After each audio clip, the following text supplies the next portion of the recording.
ಆಯ್ತು, ಏನು ಮಾಡ್ತಾ ಇದ್ದೀರಾ? ಇಂಗ್ರೀಡಿಯೆಂಟ್ಸು ಏನಿದೆಲ್ಲ? ಮೂಲಂಗಿ ಚಟ್ನಿ. ಓಕೆ, ಮೂಲಂಗಿ ಚಟ್ನಿಗೆ ರೆಡಿ ಮಾಡ್ಕೋತಾ ಇದ್ದೀನಿ. ಇಷ್ಟೆಲ್ಲ ಹಾಕ್ಬೇಕಾ ಅದಕ್ಕೆ?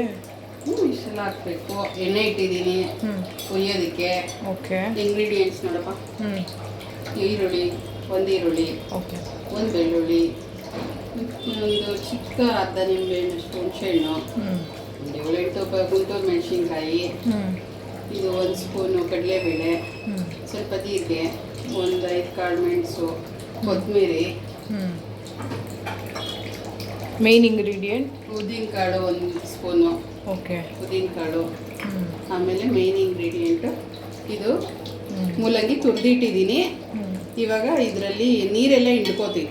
ಓಕೆ, ನೀರು ಫುಲ್ ಹಿಂಡ್ಬಿಡಬೇಕು. ಫಸ್ಟ್ ಪ್ರೊಸೆಸ್ ಅದನ್ನ ಫಸ್ಟು ಇದೆ ಮೇನ್. ಇದರಲ್ಲಿರೋ ವಾಟ್ರನ್ನೆಲ್ಲ ತೆಗೆದುಬಿಡ್ಬೇಕು, ಆಗ ಸ್ಮೆಲ್ ಏನು ಬರಲ್ಲ. ತುಂಬ ಟೇಸ್ಟಿಯಾಗಿರುತ್ತೆ. ದೋಸೆಗೆ, ಅನ್ನಕ್ಕೆ, ಮುದ್ದೆಗೆ ಚೆನ್ನಾಗಿರುತ್ತೆ. ನೀರೆಲ್ಲ ಹಿಂಡ್ಕೋಬೇಕು. ಓಕೆ, ನೀರೆಲ್ಲ ಹಿಂಡ್ಕೊಳ್ಳಿ. ಹಿಂಗೆ ಎಂಟೈರ್ ವಾಟ್ರನ್ನ ತೆಗೆದುಬಿಡಿ. ಅದರಲ್ಲಿ ಏನು ವಾಟರ್ ಇರಬಾರ್ದು. ಇರಬಾರ್ದು. ಓಕೆ,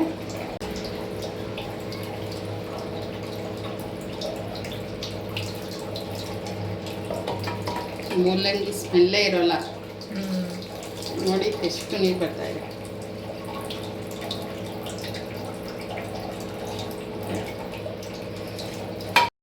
ನಾನು ಇವಾಗ 3 ಮೂಲಂಗಿ ತೊಗೊಂಡಿರೋದು. ನಮಗೆ ಸಾಕು ಇದು ಚಟ್ನಿ. ಇದು 2-3 ಟೈಮ್ಸ್ ಆಗುತ್ತೆ. ರುಬ್ಬಿಟ್ಟು ಫ್ರಿಜ್ಜಲ್ಲಿ ಇಟ್ಕೊಂಡ್ರೆ 1 ವಾರ ಇರುತ್ತೆ.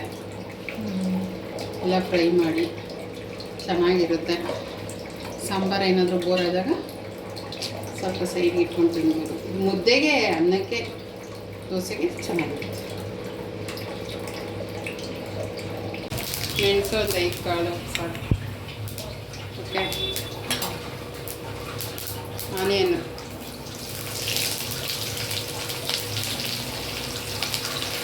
ಚಿಲ್ಲಿ,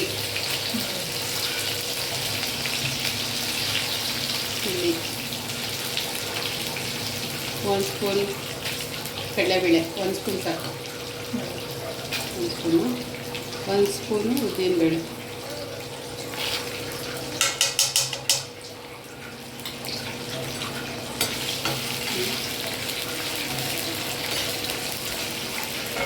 ಸ್ವಲ್ಪ ಸಾಲ್ಟ್,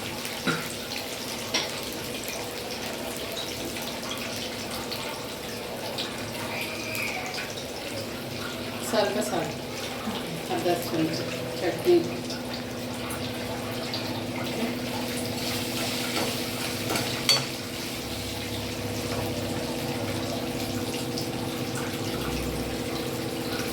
ಬೆಳ್ಳುಳ್ಳಿ ನಾಟಿದ್ದು 1 ಗಡ್ಡೆ.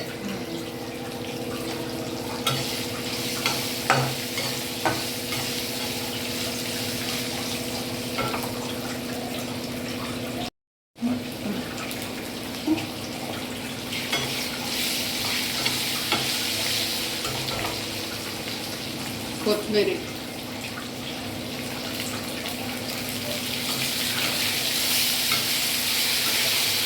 ಫ್ರೈ ಆಗಲಿ 1-2 ನಿಮಿಷ.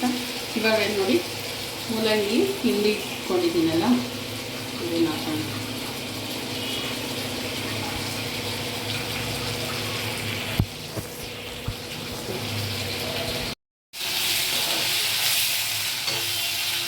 ಈ ಥರ ಫ್ರೈ ಆಗ್ತದೆ. ಫ್ರೈ ಆಗಿದೆ ಆಲ್ರೆಡಿ.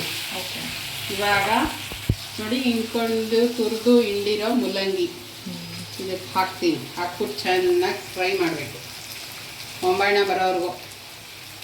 ಬಂದಮೇಲೆ ಹೊಂಬಾಣ ಬರೋವರೆಗೂ ಹುರಿದ್ಬಿಟ್ಟು ಅದು ಫುಲ್ಲು ತಣಿದ ಮೇಲೆ, ಆರಿದ ಮೇಲೆ ಮಿಕ್ಸಿಗೆ ಹಾಕಿ ಗ್ರೈಂಡ್ ಮಾಡಿ ಇಟ್ಕೊಳ್ಳೋದು.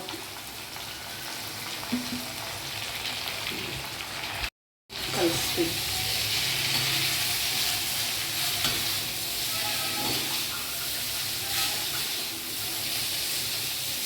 ಎಲ್ಲರೂ ನೀವು ಒಂದ್ಸಲ ಈ ಥರ ಮಾಡಿ.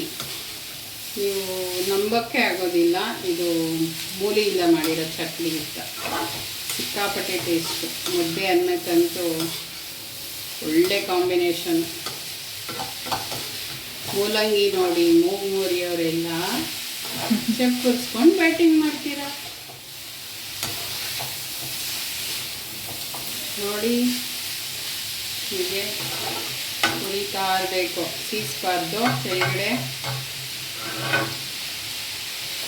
ಓಕೆ, ನೋಡು ತೋರಿಸಿ ಯಾವ ರೀತಿ ಫ್ರೈ ಆಗಿದೆ. ಸ್ಮೆಲ್ ಘಮ ಬರ್ತಾ ಇದೆ. ಇದನ್ನೇ ತಿನ್ನೋಣ ಅನ್ನೋ ಅಷ್ಟರಲ್ಲಿ ಇದನ್ನು ನಮ್ಮ ಅಜ್ಜಿ ಇದ್ದಾಗ ಒರಳುಕಲ್ಲಲ್ಲಿ ಕುಟ್ಟೋರು. ಓಕೆ, ಅದೇ ಮರದ ಒನಕೆ ಇರ್ತದಲ್ಲ, ಅದರಲ್ಲಿ ಹಿಂಗೆ ಕುಟ್ಟಿ ಪಚ್ಚಡಿ ಮಾಡಿದ್ದಾರೆ ಕೊಡೋರು, ಚೆನ್ನಾಗಿರೋದು. ಇವಾಗ ಮಿಕ್ಸಿಗೆ ಹಾಕ್ತೀವಿ, ಈಗೆಲ್ಲ ಒರಳುಕಲ್ಲು ಇಲ್ಲ, ನಮ್ಮ ಅಜ್ಜಿನೂ ಇಲ್ಲ. ಸೊ ನಮ್ಮ ಅಜ್ಜಿನೂ ತಿರೋದ್ರು 3 years ಆಯಿತು. ಸೊ ಇವಾಗ ನಾನು ಇದನ್ನು ಸ್ಟವ್ ಆಫ್ ಮಾಡ್ತಿದ್ದೀನಿ. ಆಫ್ ಮಾಡಿ ಫುಲ್ಲು ಆರಿಸ್ಬೇಕು. ಹಾಗೆ ಯಾರಾದರೂ ಮಿಕ್ಸಿಗೆ ಹಾಕ್ಬಿಡ್ಬೇಡಿ, ಎಗ್ರು ಬಿಡುತ್ತೆ ಮುಖಕ್ಕೆಲ್ಲ, ಸರಿನಾ? ಫುಲ್ ಆರಲಿ. ಆರಾದ್ಮೇಲೆ ಮಿಕ್ಸಿ ರುಬ್ಬಿಟ್ಟು ಇಟ್ಕೊಳ್ಳೋದು. ನಿಮ್ಗಿದ್ರೂ ಇದರಲ್ಲೇ ಆಯಿಲ್ ಇದೆ, ಇನ್ನೂ ಎಣ್ಣೆ ಬೇಕಂದರೆ ಮೇಲೆ ಒಗ್ಗರಣೆ ಕೊಟ್ಕೋಬೋದು. ಅದೇ ಮೆಣಸಿನ್ಕಾಯಿ ಒಗ್ಗರಣೆ ಕೊಡಬೇಕು. ಸಾಸಿವೆ ಜೀರಿಗೆ, ಒಂದು ಮೆಣಸಿನ್ಕಾಯಿ, ಬೆಳಗ್ಗೆ ಮೆಣಸಿನ್ಕಾಯಿ ಒಗ್ಗರಣೆ ಕೊಡಿ, ಇಲ್ಲಾಂದರೆ ಹಾಗೆ ತಿನ್ಬೋದು ಅಷ್ಟೇ, ರೆಡಿ. ಮೆಣಸಿನ್ಕಾಯಿ ಎಲ್ಲ ತೊಗೊಂಡಿದ್ದೀನಿ, ಫಸ್ಟೇ ಸ್ವಲ್ಪ ರುಬ್ಕೊತೀನಿ, ಅಂದರೆ ತರಕಾರಿಯಾಗಿದ್ದನ್ನು. ಆಮೇಲೆ ಫಸ್ಟ್ ಮೆಣಸಿನ್ಕಾಯಿ ರುಬ್ಬೇಕಾ? ಇಲ್ಲಾಂದರೆ ಗ್ರೈಂಡ್ರ್ ಸ್ವಲ್ಪನೇ ಅಲ್ವಾ ಇರೋದು, ರುಬ್ಬಲ್ಲ. ಅದು ಆಲ್ರೆಡಿ ತುರಿದಿರೋದ್ರಿಂದ ತುಂಬ ಹೊತ್ತೇನು ರುಬ್ಬ. ಇವಾಗ ಇದನ್ನು ಹಾಕ್ಕೊಂಡು ಸ್ವಲ್ಪ ಫೈನಾಗಿ ರುಬ್ಕೊಂಡ್ರೆ ಮುದಂಗಿ ಚಟ್ನಿ ರೆಡಿ ಆಗುತ್ತೆ. ಓಕೆ, ಎಲ್ಲ ನೋಡಿ ಚಟ್ನಿ ರೆಡಿ ಆಯ್ತು ನೋಡಿ. ಓಕೆ, ಈ ದೋಸೆಗೂ ಚೆನ್ನಾಗಿರುತ್ತೆ. ದೋಸೆಗೆ ಎಲ್ಲದಕ್ಕೂ ಚೆನ್ನಾಗಿರುತ್ತೆ. ಟೇಸ್ಟ್ ಬೇಕು ಅಂದರೆ ಟೇಸ್ಟ್ ಮಾಡಿ ತಗೊಳ್ಳಿ. ಸೊ ಗೈಸ್, ಟ್ರೈ ಮಾಡಿ, ಟೇಸ್ಟ್ ಮಾಡಿ, ಕಮೆಂಟ್ ಬಾಕ್ಸಲ್ಲಿ ಕಮೆಂಟ್ ಮಾಡಿ ಹೇಗಿತ್ತು ಅಂತ. So subscribe to our channel. Thanks a lot for watching. Lots of love.